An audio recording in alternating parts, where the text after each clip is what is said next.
মাত্র ৯০ মিনিটের হামলায় ইরানকে দুর্বল করার দাবি করেছে যুক্তরাষ্ট্র। কিন্তু প্রশ্ন হচ্ছে, সত্যিই কি এত সহজে ভাঙা যাবে ইরানকে? একের পর এক ক্ষেপণাস্ত্র আঘাত, নৌ অবরোধ, আন্তর্জাতিক চাপ, সবকিছুর মাঝেও পাল্টা অবস্থানে তেহরান।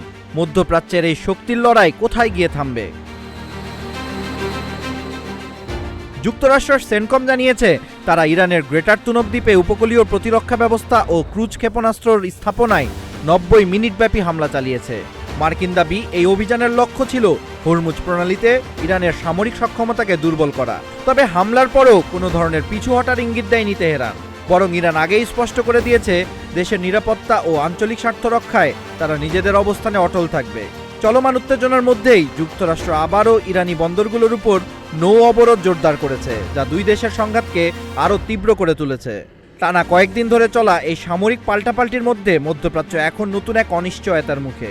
কিন্তু একটি বিষয় স্পষ্ট, চাপ যতই বাড়ুক, ইরান দেখাতে চাইছে যে তারা এখনও লড়াইয়ের ময়দান ছাড়েনি।